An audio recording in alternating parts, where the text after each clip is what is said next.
दिन के उच्चतम स्तर के बेहद करीब मार्केट्स कामकाज कर रहे हैं, लेकिन आपके साथ एक इंटरेस्टिंग डेटा पॉइंट्स, एक इंटरेस्टिंग फैक्ट शेयर करते हैं। मोदी सरकार के 2 साल हो गए हैं। 2 सालों में इकोनॉमी के अच्छे दिन आने के दावे भी किए जा रहे हैं, लेकिन आखिरकार इकोनॉमी के अच्छे दिनों का फायदा किसको मिला है? आपको ये जानकर हैरानी होगी कि पिछले 2 सालों में मोदी सरकार के करीबी माने जाने वाले कॉर्पोरेट्स का मार्केट कैप घटा है। मिसाल के तौर पे मुकेश अंबानी RIL समूह, मुकेश अंबानी समूह के जो स्टॉक्स हैं जैसे कि रिलायंस इंडस्ट्रीज, 15% मार्केट कैप घटा है। तो ये कहीं ना कहीं एक बहुत चौंकाने वाला आंकड़ा है।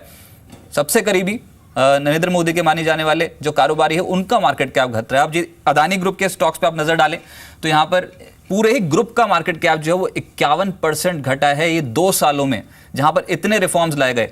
ADAG पैक, रिलायंस ग्रुप, इनका जो मार्केट कैप है वो 44% घटा है, 49,081 करोड़ हो गया, जो 2 सालों की तुलना में लगभग काफी सिग्निफिकेंट ड्रॉप है। वेदांता ग्रुप का मार्केट कैप देखिए, इनफैक्ट ये जो मार्केट कैप है 43% का ड्रॉप शो कर रहा है। और कई ऐसी कंपनी है जो फंडामेंटल ग्राउंड्स पे बहुत सॉलिड कारोबार कर रही है, लेकिन उसके बावजूद यहां पर मार्केट कैप में गिरावट देखने को मिल रही है। अब तेजी जहां बनी पिछले 2 सालों में, उसमें टाटा ग्रुप लीड कर गया, 9.5% मार्केट कैप पूरे ही ग्रुप का बढ़ता हुआ नजर आया। तो कहीं ना कहीं आउट परफॉर्मेंस इस ग्रुप में देखने को मिली। भारतीय ग्रुप, इनका 16%, भारतीय एयरटेल का ही अगर मार्केट कैप देखें तो 16% का इजाफा हुआ है, स्ट्रॉन्ग ग्रोथ थी। पिरामल ग्रुप का मार्केट कैप 109%, सबसे ज्यादा फायदा इनके स्टॉक होल्डर्स को होता हुआ नजर आया। लवलेश जी, मैं आपसे थोड़ा रिएक्शन चाहूंगा इन पे। देखिए, सबसे पहले तो रिलायंस इंडस्ट्रीज पे आपकी राय चाहूंगा। रिलायंस इंडस्ट्रीज और ADAG पैक, जैसे हम यहां पर डेटा शो कर रहे हैं कि पिछले 2 सालों में मार्केट कैप लूज हुआ है ADAG समूह का और साथ ही साथ मुकेश अंबानी का भी। आपकी राय इस ग्रुप के समूह के स्टॉक्स पे? जी, पहला तो आपने रिलायंस इंडस्ट्रीज़ की बात करी। देखिए रजत जी, अगर आप टेक्निकली बात करें ओवरऑल चार्ट पे, तो रिलायंस ने लास्ट 5 इयर्स में 1100 से एक जो 800 की रेंज है उसको मेरे ख्याल से ब्रेक नहीं करा है। अगर आप उस पर 50 डेज़ का मूविंग एवरेज लगाए तो it's a mean reversion play, जहाँ ये एक लोअर लेवल्स पे जाता है 800 के आसपास। तो मेरे ख्याल से ट्रेडर्स वहाँ से बाय प्रेफर करते हैं और 1100 के आसपास इसमें एक सेलिंग पैटर्न बनता है। तो रिजल्ट के समय भी काफ़ी कुछ यही हुआ था, 1100 पे स्टॉक ट्रेड कर रहा था। रिजल्ट के बाद हमने देखा over a period of time एक 100 से 125 रुपये की कमजोरी है स्टॉक में। तो मैंने आपको एक ट्रेडिंग रेंज पूरे स्टॉक में बताई दी है, लास्ट 5 ईयर्स में ब्रेक नहीं करी है। जहां ये रेंज ब्रेक होगी तब हम रिलायंस में टेक्निकली एक नेक्स्ट लेग ऑफ रेंज देखेंगे। छोटा रिएक्शन ADAG समूह के स्टॉक्स पे बताएं आप, रिलायंस कैपिटल, रिलायंस इंफ्रा, इन स्टॉक्स पे क्या करना चाहिए? जी, टेक्निकली रिलायंस कम्युनिकेशन एक पर्टिकुलर स्टॉक है जो मुझे काफ़ी अच्छा लगता है। 50-49 के लेवल्स पे कहीं ना कहीं पूरे पैक में अगर आप देखें तो कहीं ना कहीं सब में रिलायंस कैपिटल हुआ, इंफ्रास्ट्रक्चर हुआ, कम्युनिकेशन हुआ।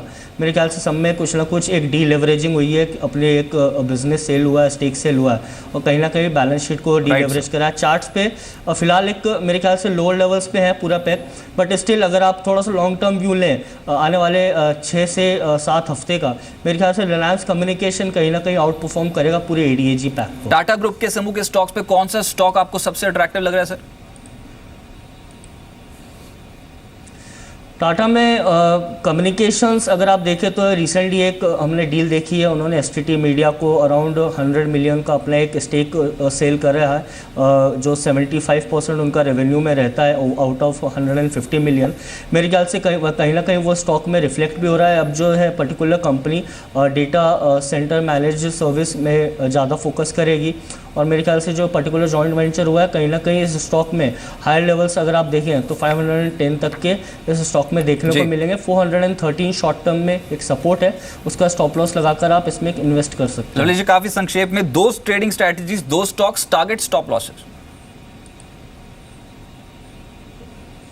जी बिल्कुल, पहला काउंटर रहेगा मेरा Bharat Forge auto ancillary stock से है। मेरे ख्याल से एक रिवर्सल प्ले है प्योरली, 780 तक की हायर साइड में टारगेट देख सकते हैं और नीचे में स्टॉप लॉस इसमें रहेगा 710, 715।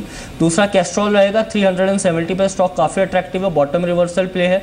ओवरऑल मार्केट का पॉजिटिव व्यू लेकर चलूँ तो स्टॉक में कहीं ना कहीं एक शॉर्ट टर्म में रिकवरी आएगी और मेरे ख्याल से हम 385 से 390 इसमें टारगेट देखने को लेकर चल रहे हैं। 355 नीचे में स्टॉप लॉस लगाकर आप चल सकते हैं। चलिए, कैस्ट्रॉल और भारत फोर्ज 2 स्टॉक्स जो आपको पसंद है। बहुत शुक्रिया मेरे साथ जुड़ने के लिए।